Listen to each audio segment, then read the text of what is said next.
In the heart of the Third Reich, there existed a secret so enormous, so monstrous, that the entire machinery of a nation was built to keep it buried. Millions were disappearing, and the world did not know. Or perhaps, it did not want to.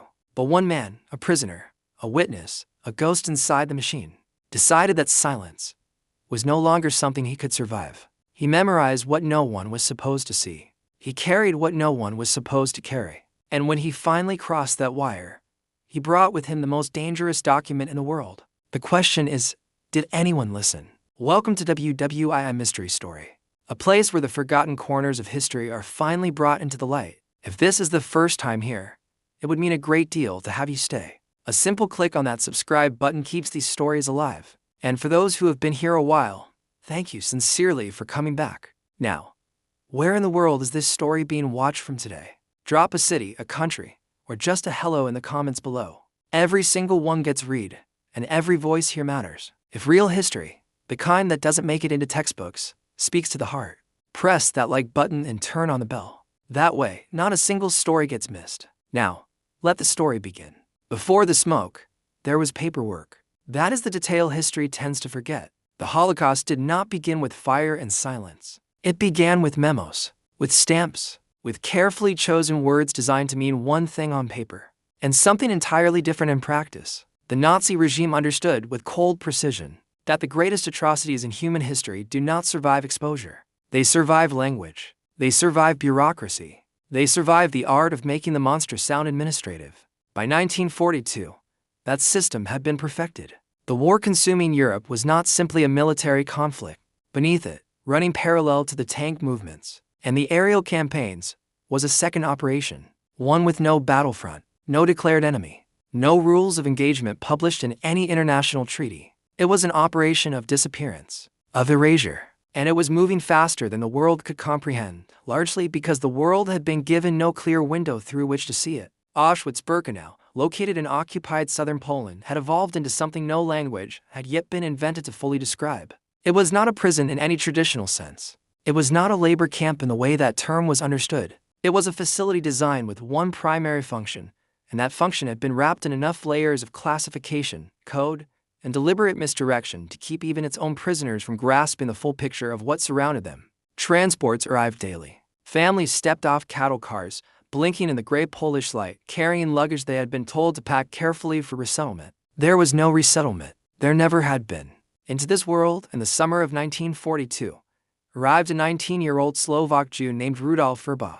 He was not a soldier, not a trained intelligence operative, not a man positioned by any government or resistance network to observe and report. He was a teenager who had already survived more than most men twice his age, and he carried with him something the Nazi system had not planned for. He was paying attention, not merely to survive, not merely to endure, but to record, to hold every detail, every number, every name, every map burned into the landscape around him, as if his mind had already decided, long before his body could act, that one day the world would need exactly what his eyes were collecting. The machine around him was built on the assumption that no prisoner would ever leave to tell what they had seen. Rudolf Vrba had already begun to prove that assumption wrong.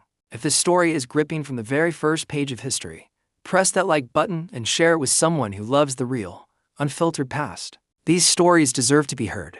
There is a particular kind of knowledge that cannot be unknown. Rudolf Vrba discovered this early. Most prisoners inside Auschwitz-Birkenau survived, if they survived at all, by narrowing their world, by seeing only what was directly in front of them, by constructing, unconsciously, a kind of psychological wall between the self and the full horror of the surrounding reality. It was not cowardice. It was the mind's last act of mercy toward itself. Vrba could not do this. Through a combination of sharp instinct and circumstance, he had been assigned to work in a section of the camp known as Kanada, the warehouse complex where the belongings of arriving prisoners were sorted, catalogued, and processed. The name was bitterly ironic. Canada, to the prisoners, represented abundance, wealth, distance from suffering. But what the Kanada assignment actually provided, beyond physical proximity to resources, was something far more dangerous. It provided a vantage point. From his position, Vrba could see the transports arriving. He could watch the selections. He could observe the columns of people directed not toward barracks, but toward the low, unremarkable structures at the far end of the camp, structures that exhaled smoke at regular, mechanical intervals and from which no one ever returned. He was witnessing with unobstructed clarity the full operational logic of a death factory in motion. And he was counting. Every transport, every approximate number, every national origin he could deduce from language, clothing, and the markings on the cattle cars. He was constructing, entirely within the architecture of his own memory, a statistical record of industrialized murder, because he understood instinctively that testimony without detail is merely grief. Detail, however, precise, verifiable geographic detail is evidence. But knowledge without escape is a tomb. The camp's security was not merely physical, it was psychological. Auschwitz had been deliberately positioned, geographically isolated, surrounded by multiple cordons of wire, watchtowers, and a belt of territory patrolled by guards with orders to shoot without warning. Beyond the wire lay occupied Poland, where a Jewish fugitive could trust almost no one, and where the SS had developed sophisticated networks of informants and patrols designed to ensure that escape remained, statistically, a near impossibility. Statistically, Verba had never placed excessive faith in statistics. He made contact, carefully, across months with other prisoners who shared what he carried. Not just the desire to survive, the desire to transmit.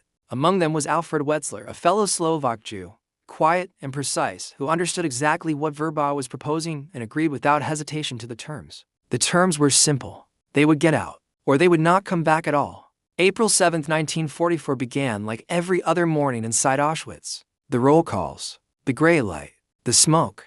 But somewhere beneath a carefully prepared hiding spot, a hollowed space inside a woodpile, soaked in petrol-drenched tobacco to throw off the SS guard dogs, two men were not standing at roll call. They were already gone. The escape itself was not dramatic in the cinematic sense. There were no gunfights. No daring wall climbs under searchlight beams. The genius of Verba and Wetzler's plan was its stillness. They had concealed themselves and they had waited, motionless, barely breathing, for 3 full days while the camp searched. While the sirens sounded, while the dogs circled, the tobacco masked their scent. The patience held. And on the 3rd night, when the search perimeter contracted back toward the camp, they moved south, navigating by instinct and stolen knowledge toward the Slovak border. 11 days after vanishing, they crossed it alive. What followed in the safe house in Zelina, Slovakia, was not celebration. There was no time. Verba and Wetzler sat down with representatives of the Jewish Council and began to speak. And they did not stop until every detail, every number,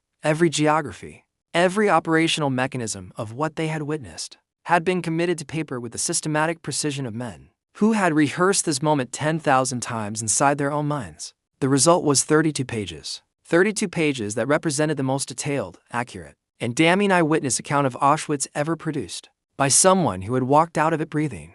It contained maps drawn entirely from memory. It contained the names of SS officers. It contained transport schedules, killing capacities, and the specific architectural layout of the crematoria. It was not a testimony of emotion. It was a document of evidence, cold, precise, and irrefutable. The Verba-Wetzler report began moving through channels. It reached the Slovak Jewish leadership. It was translated.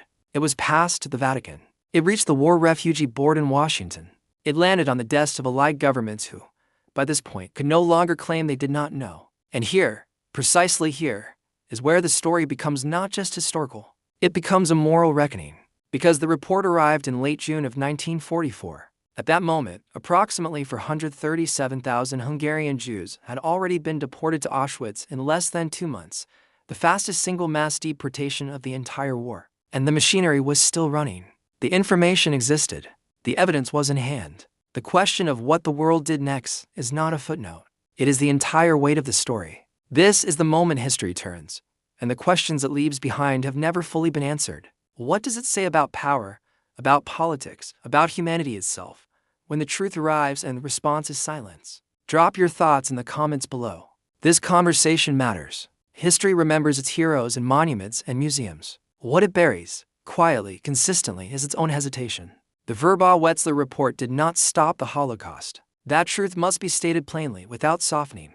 The gas chambers continued to operate after the document reached Allied hands. The transports continued to run. The crematoria continued to exhaust their smoke into the Polish sky. The machinery that Verba had risked everything to expose did not grind to a halt upon exposure. It ground on, sustained not merely by Nazi ideology, but by the paralysis of those outside who received the truth and debated what, if anything, to do with it. But the report was not without consequence.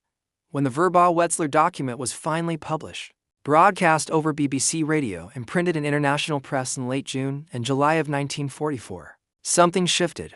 Hungarian Jewish communities, who had been kept deliberately ignorant of Auschwitz's true function, now had access to the reality their deportation trains were moving toward. Some fled.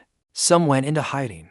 Diplomatic pressure from the Pope, from the King of Sweden, from the President of the United States, converged on Hungarian Regent Miklos Horthy with sudden and unusual urgency. On July 7, 1944, Horthy ordered the deportation stopped. Approximately 200,000 Hungarian Jews who had not yet been deported, who remained in Budapest, survived the war. 200,000 lives. Against the weight of 6 million, that number can seem almost unbearable to hold.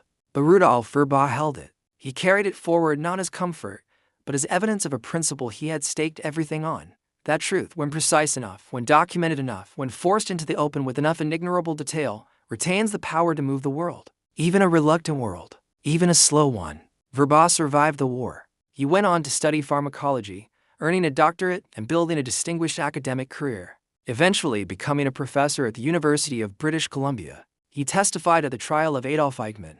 He gave evidence at the Klaus Barbie proceedings. He spent decades refusing to allow the world to look away from what he had seen and what he had documented. He died in 2006. In his final years, he remained publicly, quietly furious, not at the Nazis, whose evil he considered beyond debate, but at the institutions, the governments, the organizations that had received his report and measured its contents against political convenience before deciding how urgently to act. That fury was not bitterness. It was precision. It was the same quality of mind that had counted transports in Auschwitz and drawn maps from memory in a safe house in Zelina. Rudolf Verba never stopped paying attention, and the lesson his story leaves, embedded in every page of that 30-page document, is not simply about the courage of one man inside one of history's darkest systems. It is about the architecture of denial, about how power, when confronted with inconvenient truth, does not always suppress it with force. Sometimes it suppresses it with delay, with procedure, with the quiet, devastating question, is this the right moment to act?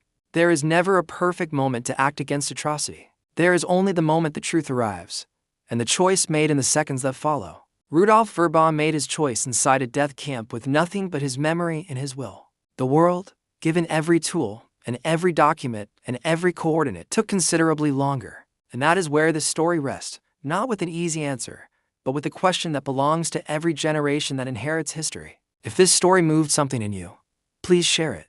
Pass it to someone who loves history that tells the truth, even when the truth is uncomfortable. These stories deserve more than textbook footnotes. If this channel has earned a place on your screen today, subscribing takes 1 second, and it means the next story finds its way to someone who needs to hear it. And if the weight of this one hasn't lifted yet, stay a little longer. The next story waiting on this channel carries the same commitment to truth, the same depth, and the same respect for the real human beings history is made of. Thank you, genuinely, for watching.